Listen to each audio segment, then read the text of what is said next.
अध्याय 38। असहनीय दर्द से बेहोश होने के बाद मुझे अंधेरे में छोड़ दिया गया था। अंधेरे में मुझे एक बहुत छोटा संस्कारी बच्चा मिला, प्रिसिला। मेरे सामने दृश्य चलने लगे।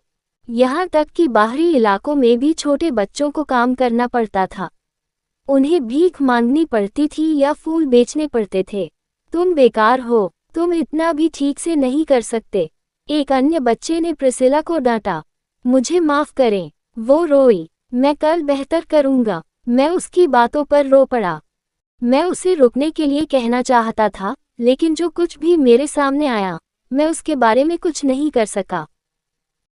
मैं ठीक हूँ, प्रिसिला हमेशा जोर देकर कहती थी। भले ही उसे हमेशा मारा जाता था, भूखा रखा जाता था और उसे कोसा जाता था, वह ठीक थी, और सब इसलिए क्योंकि उसे अभी तक बाहर नहीं निकाला गया था।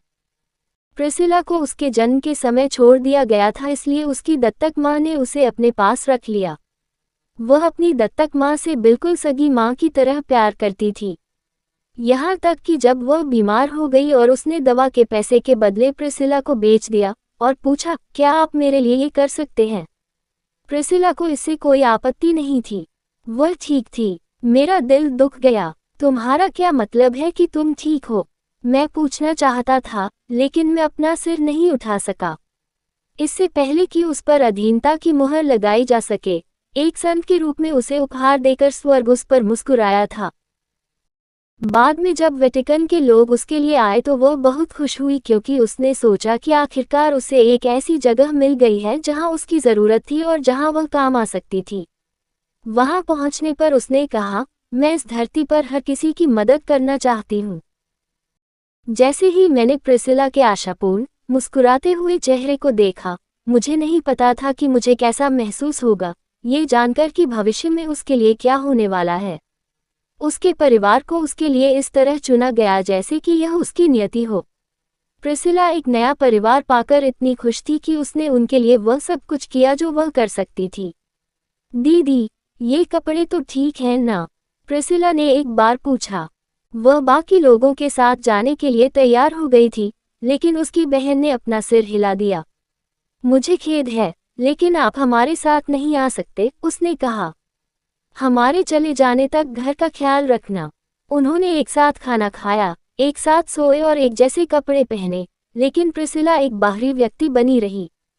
वह ये जानती थी, वह उनके परिवार की वास्तविक सदस्य नहीं थी और न ही वह कभी उनमें हस्तक्षेप कर सकती थी, लेकिन उसे इससे कोई दिक्कत नहीं थी।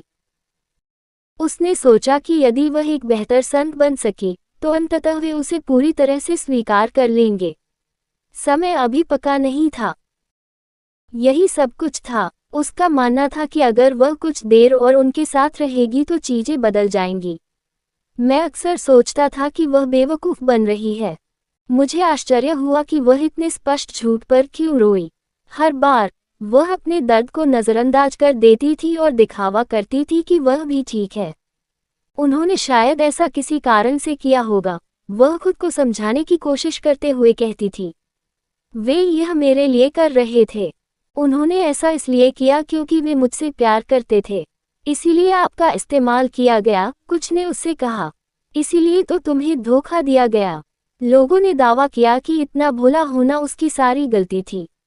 लेकिन शायद वे मुझे थोड़ा और पसंद करने लगेंगे, वह जोर देती रही। वह अंत तक अपनी पुरानी भावनाओं से चिपकी रही। पहले तो मैं उसे समझ नहीं सका। मैंने शायद कभी नहीं सोचा था कि मैं ऐसा करूंगा।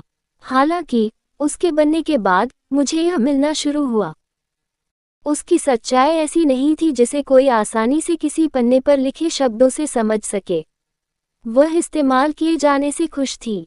इससे उसे कोई फर्क नहीं पड़ा, हालांकि वह अच्छी तरह से जानती थी कि क्या हो रहा था, क्योंकि वह अकेली थी।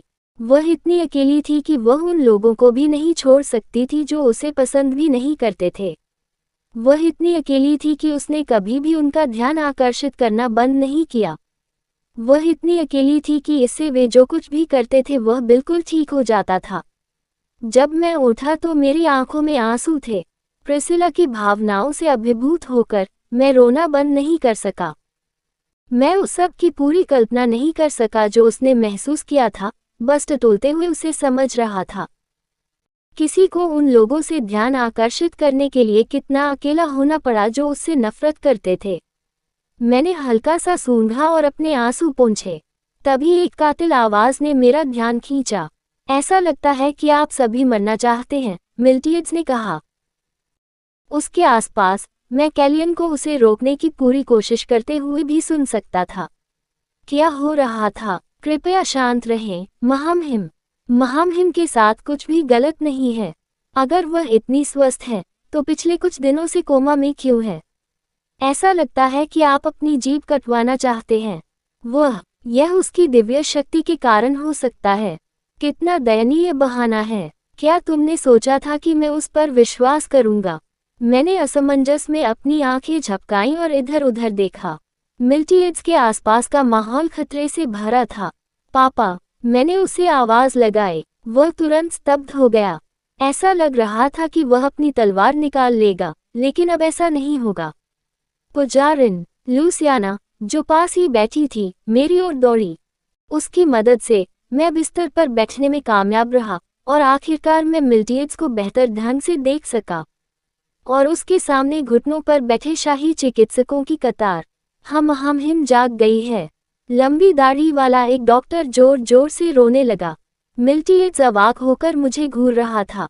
ऐसी स्थिति में मुझे क्या करना चाहिए? हाय डैडी, मैंने कहा, और इससे वह अपनी अचेतन अवस्था से बाहर आ गया। वह तुरंत भागा। इससे पहले कि मुझे इसका एहसास होता, वह मुझे गले लगा रहा था। उसकी सांसें फूल रही थी और उसकी बाहें मेरे चारों ओर कसकर लिपटी हुई थीं। उसका दिल उसकी छाती में जोर जोर से धड़क रहा था। ये काफी अजीब था। मैं बहुत अकेला महसूस करके जागा था, लेकिन उसके दिल की धड़कन सुनकर मुझे बेहतर महसूस हुआ। सब कुछ ठीक था। क्या ऐसा इसलिए था क्योंकि यहाँ कोई था जो मेरी परवाह करता था? या ऐसा इसलिए था क्योंकि वह दुनिया में मेरा पसंदीदा व्यक्ति था? ये ठीक है, पिताजी। मैं यही हूँ। मैंने अपने छोटे से हाथ से उसके कंधे को ध्यान से थपथपाया। जब मैं ही बेहोश हो गई थी तो वह इतना हताश क्यों था? मैं ठीक हूँ, मैंने उसे आश्वस्त किया। मुझे पता था कि जब मैं बेहोश हो जाऊंगा तो ऐसा होगा, लेकिन मैं पूरी तरह से स्वस्थ था। कुछ गहरी सांसों के बाद मिल्टियड्स ने धीरे से मुझे छोड़ दिया और कुछ देर तक निःशब्द मुझे देखता रहा। पापा, ऐसा उसने पहले कभी नहीं किया था। हालांकि अपने पसंदीदा अभिनय को किरदार से हटकर देखना अच्छा लगा, लेकिन थोड़ा अजीब भी लगा। तुम ठीक हो? उसने मुझसे पूछा। हाँ, तुम्हें दर्द नहीं हो रहा? बिल्कुल नहीं। मैंने कुछ प्रयास से अपना सिर हिलाया। उसने अपनी मुट्ठी भींच ली। जिसने भी तुम्हारे साथ ऐसा किया है, मैं उसे मार डालूंगा। अब वह उसके जैसा ही था। वास्तव में यह उसका इतना विशिष्ट था कि उसे इतना अजीब व्यवहार करते देखकर मुझे थोड़ा आश्चर्य हुआ। जब मैं अभी भी सब कुछ संसाधित करने का प्रयास कर रहा था, उसने एक आदेश जारी किया। इस घटना के लिए जिम्मेदार सभी लोगों को फांसी दो। कैलियन ने मदद के लिए मेरी ओर देखा। यहाँ तक कि मुझे भी लगा कि मिल्टियड्स बहुत आगे जा रहा है। पिताजी, आप उन्हें फांसी नहीं दे सकते, मैं चिल्लाया। अब आप इसके बारे में चिंता न करें, उसने मुझसे कहा। क्या उसने सोचा था कि मैं इसे यूं ही टाल दूंगा? मैं अपना दिमाग जोर जोर से लगाने लगा। नहीं, मैं थोड़े समय के लिए ही राजकुमारी बनी हूँ। आखिरकार मैं एक संत हूँ। कल्पना कीजिए कि अगर भगवान सारे रक्तपात से परेशान हो गए। ये ठीक है, मैं भगवान को भी मार डालूंगा। मैं उसके फौलादी इरादे से चकित था। आप भगवान को कैसे मार सकते हैं? मैं भयभीत होकर फुसफुसाया। वह बहुत परेशानी में पड़ने वाला था। मैं बिस्तर से बाहर निकल गया और वह मुझे घबराहट से देख रहा था। तुरंत मुझे रोकने की कोशिश करने के लिए दौड़ा क्योंकि जब से मैंने अपनी आंखें खोली, तब तक बहुत देर नहीं हुई थी। लेट जाओ, उन्होंने कहा। आप अभी भी अस्वस्थ हैं। मैं फांसी का विरोध करता हूँ। मैंने उसकी बात को अनसुना करते हुए जिद की। लेट जाओ, बस उन्हें मेरा गुलाम बना लो। यह अच्छा रहेगा। मिल्टियड्स मुझसे सहजता से सहमत हो गए। भले ही यह सिर्फ एक सुझाव था जिसे मैंने अपने तर्क को मजबूत करने के लिए बिना सोचे कह दिया था।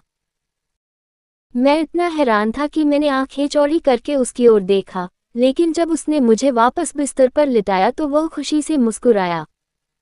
वे सभी वैसे भी बेकार जीवन हैं, इसलिए मैं उन्हें तुम्हें दे दूंगा, उन्होंने विस्तार से बताया। मैंने उसे देखकर पलकें झपकाईं, न जाने मुझे खुश होना चाहिए या परेशान। क्या हो रहा था? लूसियाना ही वह थी जिसने मुझे बेहोश पाया था। क्लॉड गायब हो गया था और कैस मेरे साथ पूरी तरह से सुरक्षित पाया गया था। मैं देखता हूँ, मैंने कहानी सुनते हुए कहा। लूसियाना को ऐसा लग रहा था जैसे वह कुछ और कहना चाहती थी, लेकिन बाद में मिल्टियट्स कितना क्रोधित हुआ ये सुनकर मैं इतना हैरान हो गया कि मैं उससे इसके बारे में पूछना ही भूल गया। क्या उसने सचमुच ऐसा किया? मैंने मिया, लाना और सारा से पूछा। वे मेरी कुछ नौकरानियां थीं और वे उत्साहित सहमति से एक दूसरे से बात करने लगी। हाँ, मैंने महामहिम को इतना परेशान कभी नहीं देखा। महामहिम इतने क्रोधित थे कि मुझे लगा कि वह महल में सभी को मार डालेंगे। सही, मुझे लगा कि एक और खून खराबा होगा। वे मुझे देखकर मुस्कुराए। हम बहुत खुश हैं कि आप सुरक्षित जाग गए। चूंकि महल में सभी ने मेरे लिए प्रार्थना की थी, इसलिए मेरे बेहोश रहने का कोई रास्ता नहीं था। यह ऐसा था जैसे ब्रह्मांड स्वयं चाहता था कि मैं जाग जाऊं। नौकरानियों के जाने के बाद लूसियाना मेरी ओर मुड़ी। दुनिया में क्या हुआ? उसने पूछा। मैंने क्लाउड को देखा, जिस राजपूत को तुमने भेज दिया था। वह गायब है। मैंने सिर हिलाया। वह त्रस्त लग रही थी। मैंने कहा, जाहिर है, उसके मन में मेरे प्रति बहुत दुर्भावना थी। मैंने उसे यह नहीं बताया कि उसे मैगी द्वारा नियंत्रित किया जा रहा था। एक और भी जरूरी मामला चल रहा था। पता लगाएं कि उसे महल में प्रवेश करने में किसने मदद की, चाहे वे कोई राजपूत हो या गुलाम। हाँ, मैं समझता हूँ। आवश्यक पहचान दिखाए बिना महल में प्रवेश करना असंभव था। यदि क्लॉड अंदर जाने में सक्षम था, तो इसका मतलब था कि महल में कोई उसकी मदद कर रहा था। ये संभव था कि मैं जिस व्यक्ति की तलाश कर रहा था वह कोई ऐसा व्यक्ति था जिसे मुझे फिल्टर करने की आवश्यकता होगी। हमें अन्य दासों के साथ क्या करना चाहिए? लूसियाना ने पूछा। मैं इस सवाल का इंतजार कर रहा था। दंगे में शामिल सभी गुलामों को डैडी को दे दो और बाकी को अकेला छोड़ दो। हाँ, सिंतेस, और हमने अब तक जो प्रदान किया है उसके लिए उनसे शुल्क लें। सब कुछ। हाँ, मैं चमक उठा। लूसियाना की आवाज कांप उठी और उसने पूछा, क्या आप ये सभी चीजें मुफ्त में नहीं दे रहे थे? नहीं, मैंने इसे उन्हें उधार दिया था, मैंने हल्के कंधे उचकाते हुए उत्तर दिया। इस दुनिया में कोई भी मुफ्त लंच नहीं है। हर चीज की एक कीमत होती है। यदि कोई भुगतान करने से इनकार करता है, तो उनके नाम लिखें और सूची डैडी को भेजें। उनमें से बाकी लोग भी काम करना शुरू कर दें। मुझे उनसे क्या करवाना चाहिए? वे महल के आसपास कुछ भी कर सकते हैं। ओह, और मुझे उनकी भविष्य की योजनाओं के बारे में कागजात दीजिए। मैं इन सभी अतिरिक्त मदद करने वाले हाथों के बारे में सोचकर खुशी से भर गया।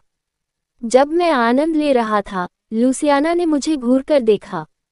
मैं उसकी तीव्र दृष्टि से सहम गया। सेंतेस, मुझे बताओ, उसने पूछा। क्या?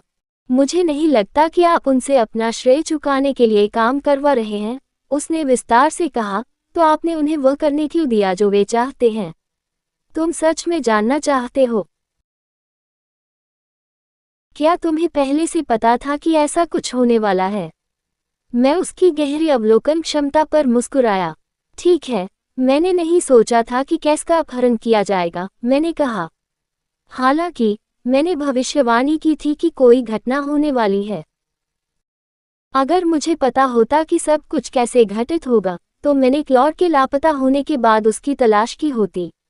आखिर तुमने ये सब क्यों किया? लूसी, क्या तुम किसी के असली स्वभाव को उजागर करने का सबसे अच्छा तरीका जानती हो? मेरे सवाल पर उसने अजीब ढंग से अपना सिर हिलाया। मैंने उसके लिए उत्तर दिया। उनके साथ अच्छा व्यवहार करो, मैंने कहा। दूसरे शब्दों में, एक पुशोवा बने। लोग आपको जितना कमजोर समझेंगे, वे उतने ही अधिक दुष्ट हो सकते हैं। ये बैच से सड़े हुए सिबों को छानने का एक साधन था। उन सभी को एक ही स्थिति में रखा गया था, और वे सभी प्रत्येक दिन एक चीज मांग सकते थे। इन परिस्थितियों में, कुछ लोग ऐसे होंगे जो शराब पीकर खुद को बर्बाद कर लेंगे, जबकि अन्य लोग पढ़ना और खुद को बेहतर बनाना चाहेंगे। मुझे उन लोगों की ज़रूरत है जो सीखने और बढ़ने के लिए तैयार हैं। ऐसे लोग जो वर्तमान के लिए आभारी हैं और भविष्य के लिए तैयारी कर रहे हैं। और यही वह परीक्षण था जिसका उपयोग मैंने उन्हें खोजने के लिए किया था। क्या शुरू से ही ऐसे लोगों की खोज करना बेहतर नहीं होता? अगर मैंने शुरू में ही सबको बता दिया होता कि मैं क्या चाहता हूँ, तो क्या हम बिना धोखे के बुरे लोगों को छांटने में सक्षम होते? जवाब था नहीं। एक कारण था कि मैं इस सारी परेशानी से गुजरा। आप इन लोगों के साथ क्या करने जा रहे हैं? मैं मुस्कुराया। फिर मैंने अपनी सर्वश्रेष्ठ खलनायक की आवाज़ उठाई। क्यों? मैं निश्चित रूप से दुनिया को जीतने जा रहा हूँ। कहानी खत्म। अलविदा।